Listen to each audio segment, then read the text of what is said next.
السلام عليكم ورحمة الله وبركاته، ازيكم يا حبايبي؟ عاملين ايه؟ وحشتوني جدا جدا. النهارده عندنا حتة عكاوي بقى، عايزين نعملها في البيت كده بطريقة سهلة وخفيفة جدا. نعملها مع بعض كلنا، تطلع معاكي في منتهى طعمة جدا جدا، ومن أحلى وأجمل وصفات العيد. كلنا بنستنى بالعيد عشان ناكل طاجن البامية. النهارده مش هنعمله في طاجن، هنعمله في قالب بايركس عادي جدا، ولو عندك صينية أو أي حاجة هتعمليها فيها. يلا نشوف مع بعض عملناها ازاي. وقبل ما نبتدي هنسمي ونصلي بسم الله والصلاة والسلام على رسول الله. وفي أي حلة عندي في المطبخ بحط حبة مية، ورق لورا، 7 بهارات، بشرة جوز الطيب، أي بهارات حلوة عندك، مع بصلاية كده. ونيجي نشوف بقى حتة العكاوي الجميلة بتاعتنا الدسمة الجميلة دي. بسم الله ما شاء الله، زي ما انتم شايفين بنقطعها كده بين الفصوص. هي بتبقى كده فصوص كده، عبارة عن الديل بتاع العجل. احنا بقى من بين الفصوص دي بالسكينة كده ونفتحهم، ونطلعها قطعة، كل قطعة لوحدها. نغسلها كويس جدا، تكون المية بتاعتنا غليت بقى تمام كده كويس. هننزل بيها في الشوربة، في المية بتاعتنا قصدي، واحدة واحدة كده مع بعض. وهنغطيها ونسيبها بقى تستوي. وبنجيب بقى البامية الجميلة دي، وزي ما انت شايفة كده بمسك البامية واعمل السكينة على زاوية منفرجة كده، بحيث انها تطلع معايا شبه القمع بالظبط، شبه القرطاس كده من فوق. شايفين شكلها جميل ازاي؟ سواء انت بقى بتحبي البامية كبيرة بتحبيها صغيرة، انا بصراحة بحبها وسط، ما بحبهاش لا كبيرة ولا صغيرة. زي ما احنا شايفين كده بطريقة سهلة جدا بنقمع البامية. وبنجيب بصلتين ونقطعهم كده جوانح الاول، وبعدين نقطعهم قطع صغيرة خالص، مكعبات صغيرة كده زي ما احنا شايفين.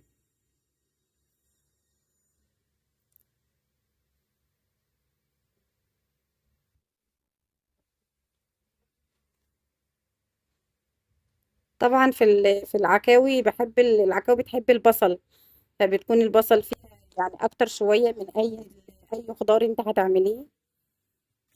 لو انت هتعملي اي خضار بتستخدمي بصلاية واحدة، احنا بنستخدم هنا 2.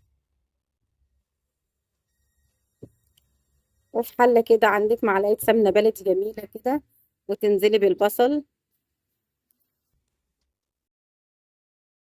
عشان البصلة ما تعملش بقى حماوة على الصدر وكده، طبعا الجو حر والصحة ما بقتش متحملة اصلا. فبنخلي بس البصلية تدبل بس، وننزل بالصلصة بتاعتنا. صلصة طماطم بقى، انتي سواء بتحبي صلصة اللي هي المجففة، سواء بتحبي صلصة العلب.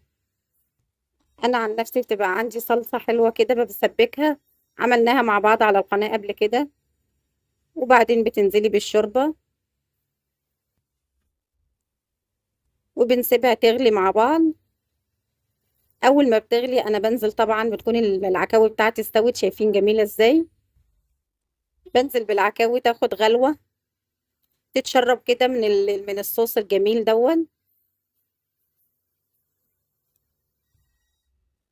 اخر فصوص صغيرة زي ما انتم شايفين.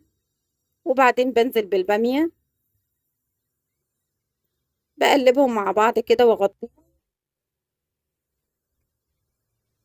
طريقة سهلة جدا وبسيطة، وما فيهاش، مش معقدة، ما فيهاش اي عقد ولا اي حاجة. بنحط قرنين فلفل طبعا عشان تدي نكهة وطعم للبامية. خلاص كده حبايبي، البامية استوت معايا، ما خدتش 10 دقايق. ننزل بقى في الطاجن بتاعنا، ننزل في البريم، ننزل في الصينية. شوفي انت بتحبي تحطيها في ايه بالظبط. انا بالنسبة لي حطيتها في القلب الجميل ده. بتدخل الفرن نص ساعة فوق وتحت، و10 دقايق على الشواية.